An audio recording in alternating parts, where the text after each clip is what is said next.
Welcome to Vuk Talks, the show that speaks to education,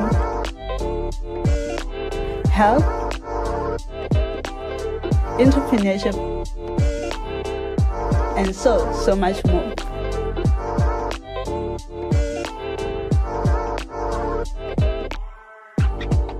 Welcome Zanzi to yet another amplifying episode of Vuk Talks. I am your host, Tabani, and today's studio we have Kentse. Kentse, welcome to the show. Thank you for having me. It's a pleasure. Kentse, can you please introduce yourself to our viewers? Okay, my name is Kentse Badirwang. I'm originally from African, born and bred there. And I'm an author and a GBV activist. Okay. I believe that you wrote a book about gender-based violence. Can you please get into the book and explain to us what inspired you to write this book?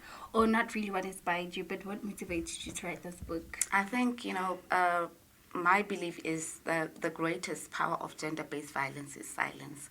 So I experienced a lot of multiple forms of gender-based violence, multiple rapes as well, growing up and being abused by partners and all that. So I decided to break the silence and actually use a format that I knew worked for me because I could write very well. So I decided to put my pen on paper and write this book.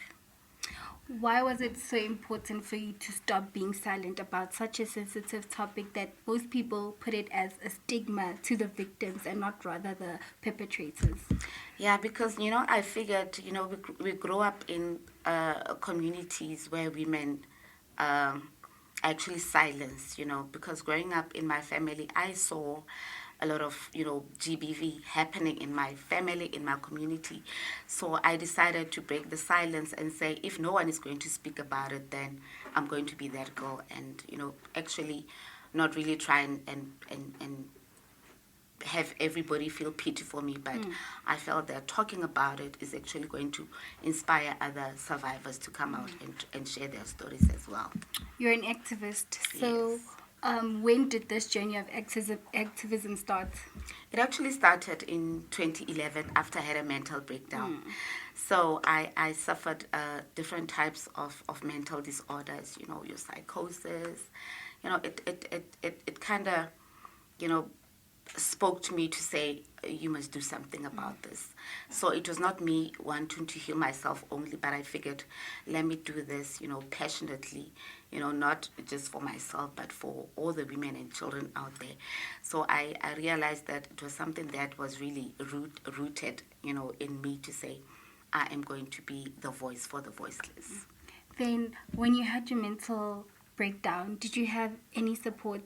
And how important do you think support is for victims of abuse, gender-based violence, and everything in that umbrella? No, I didn't have support because, by that time when I had a mental breakdown, it was still a stigma, to say people are suffering from mental disorders. Because remember, as much as rape is a physical activity, but then it's going to affect you over a long period of time.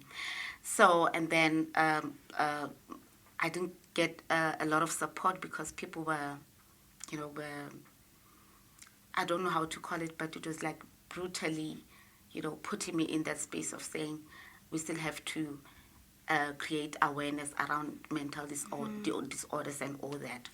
So I had to dig deep inside myself, to say I'm going to create my own support system and to say also when I heal, when I recover from this, I'm going to do mental health awareness campaigns so that I can offer support to people because I saw how I didn't get support when I was going through all that. Okay, then you talk about like a stigma, mental health, but when did you really come out with telling people who were abused, and what were those things that were making it so difficult for you to speak out?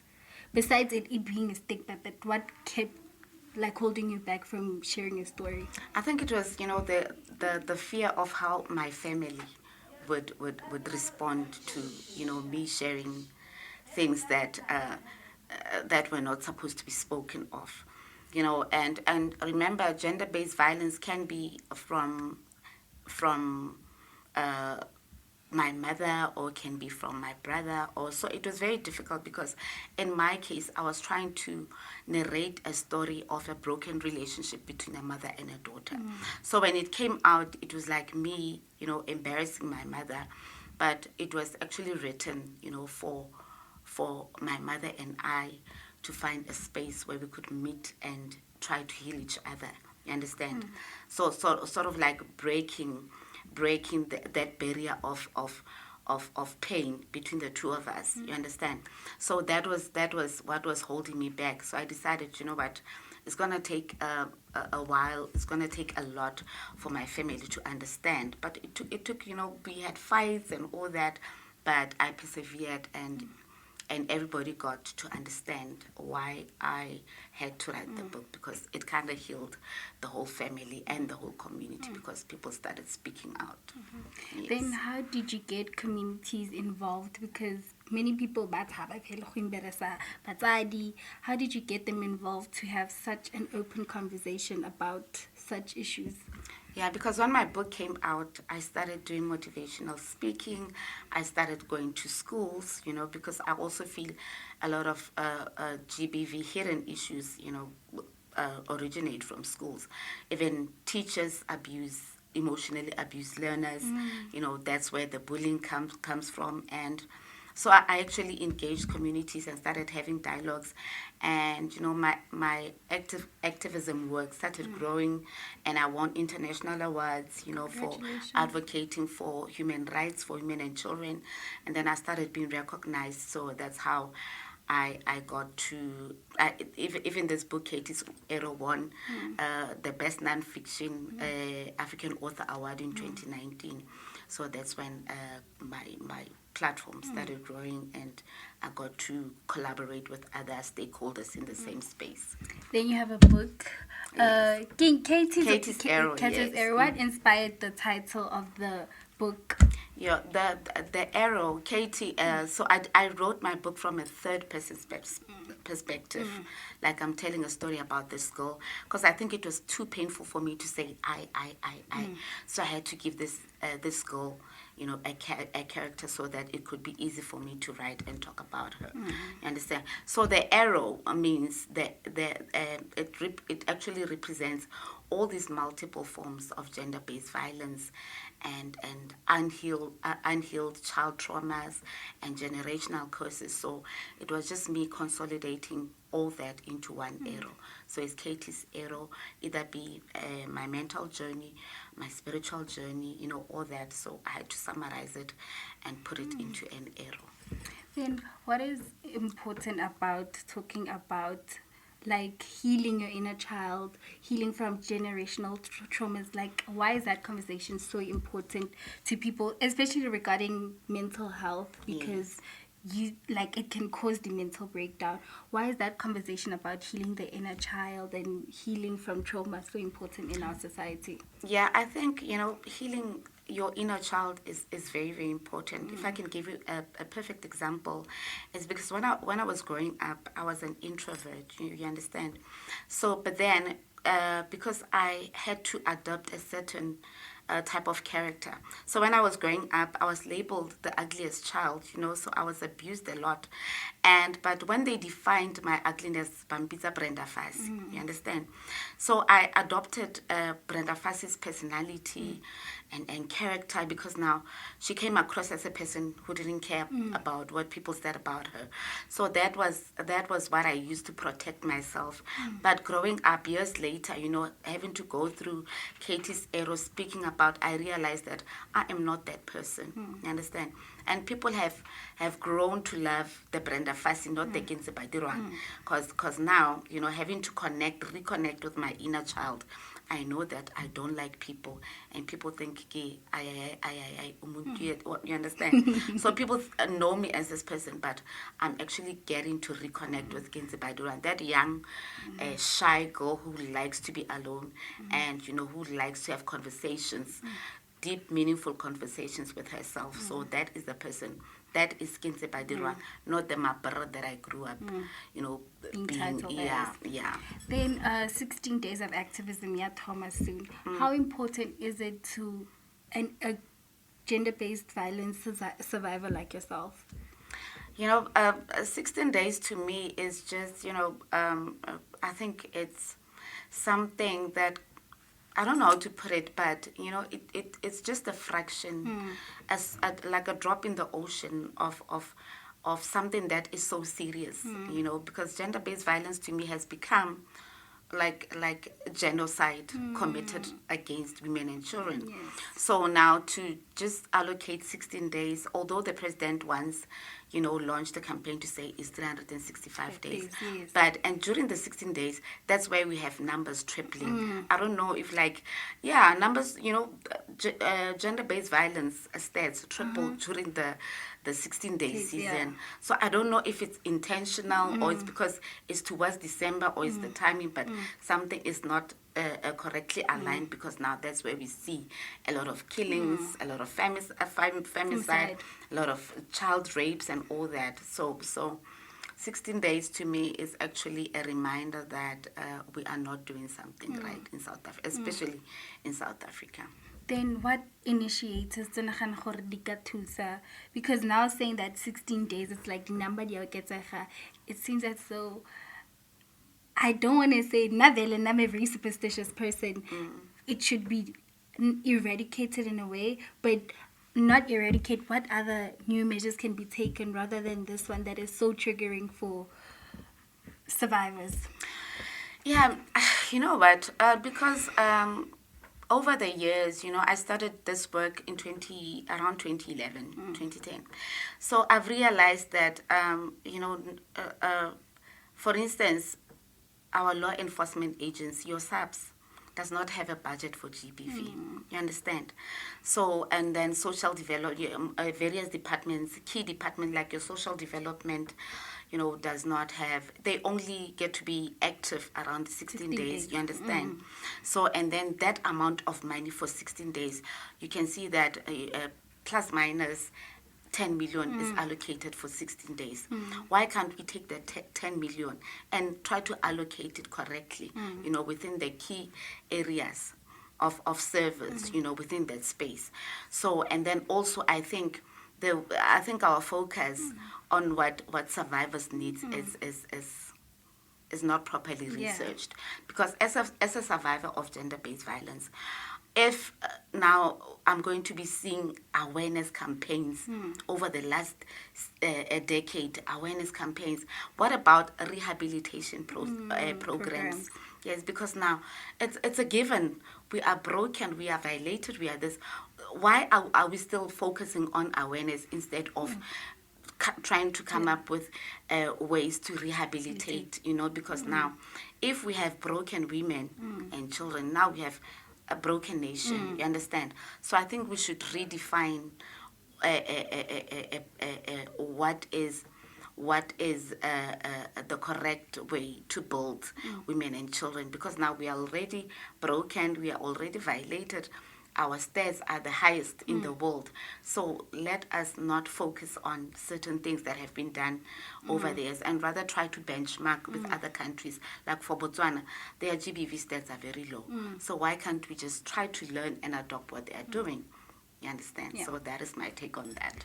My question is, so much focus is always put on victims rather than the perpetrators. And unfortunately, perpetrator. So what kind of mechanisms can be implemented on raising potential, to try stop the abuse and just to stop the high numbers, because as much as the number the whole that's the victim, let's the perpetrator and that starts from a very young age. How can that be implemented to stop that? What's young, my baby? South Africa itself is a country that was born into violence, right? So back in the days, 1950 something, like if I was a father, and then I had a son. So ngwana o na rutiwa gore tshwantse a golwana le the apartheid system. So wa bana ba dirisa matlapa and all that. And ka dinako tseo, there was no real communication between a father and a son. Understand? So ke kganyele ya gore a boy child was neglected, and all this violence that erupted from a society eleng gore e gola ka dintwa wa tlhaloganya.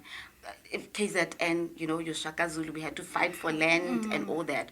So that imagine that violence, over a long period of years, and then when we got our democracy about 1994, we started empowering a girl child. So that created a gap because now, if the program is about take a girl child to work, a girl child with this, women empowerment that, and then we're leaving a boy child, because now I sit in Naki Kitwa University, and then my husband only matric. So Rahora Agasimpit, because there's no balance. Because I am more empowered than him, so he's going to try and use his masculinity. I'm feeling so horrible. When I lead degree in Alimetric, but I'm the man of the house, and then I get shapa, and then get 1, 2, 3, and also culture, the tradition. Gets on it, like the perpetrators. They feel they must use force because now Rahudi siwa wana mushimane ki ana ona ntlo wa itlhaloganya as much as ile last born on nakile first born ba tlo go mlela gore wena papa ke ntlo ga go ke motswa ga go so ba mo godisa ka entitlement to say a woman has no value, so abana etswa mo culture le mo tradition. So that imbalance ke yone creating gore like that. Okay. Then, Bukaya, where can people get your book, and what is the most important chapter for you? Ogaring ekatusa a victim esing itwe. Like it's talking like just that little one push for taking enough is enough. I'm gonna tell my story. I'm gonna take power and control. Myself. So my book Katie's Arrow. The audience can get it from me, or the readers, or a Batline can get it from me. It's not got a bookstore, so can I social media pages, go Instagram, Kentse B, go Facebook, Kentse Badirwang, and then of course my number, my email address, badirwangkentse@gmail.com, and then the chapter, but they are still struggling to tell their stories. Ibizwa, I stand. So it talks about like, come rain or high waters, born pink or blue. I am going to tell my story and I'm going to stand. So so that is a poem that I actually wrote for myself to say, after everything that I've went through, I'm going to tell my story, and like Sarah Bartman, I will stand for who I am and what I was born for, and actually find my purpose. So I stand and I encourage, but a copy of Katie's Era because it's going to help you to heal. Then, what message can you give to South Africans? Since 16 days of activism at home, just words of encouragement. Yeah, you know what?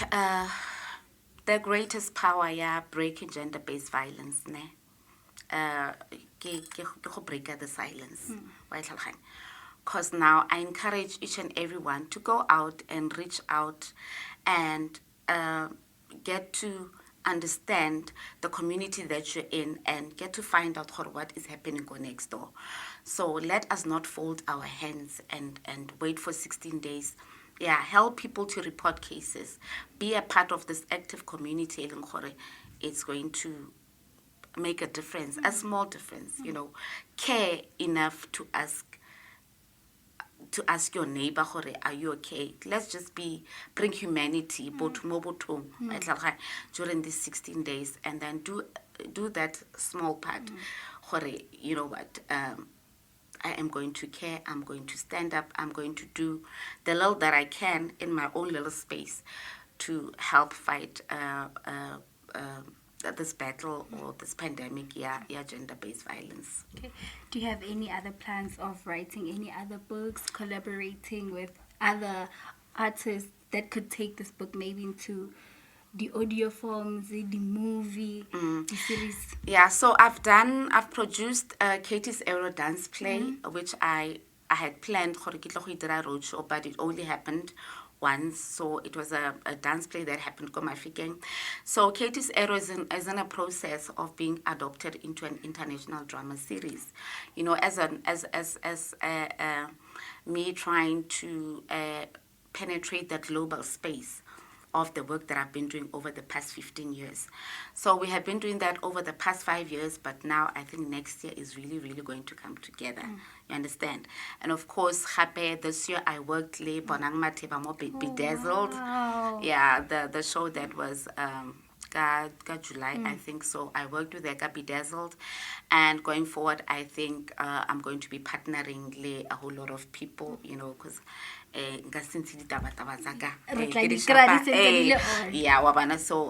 ntse ke partnerile le bo Hurisa, you know, it's a human rights commission, and then ke bone ba mphileng di-awards based on the work that I've been doing. So there's a whole lot of, you know, explosive things coming up. So yeah. I will do that, Galebocha. Thank you so much for the opportunity. Thank you so much for sharing your story. Okay. Thank you for giving strength, and we really admire you. And man, thank Thank you so much. Thank you for tuning in to yet another episode of Vuk Talks. Guys, stop gender-based violence. Stop gender-based violence. Just spread love and positivity. Thank you. Thank you.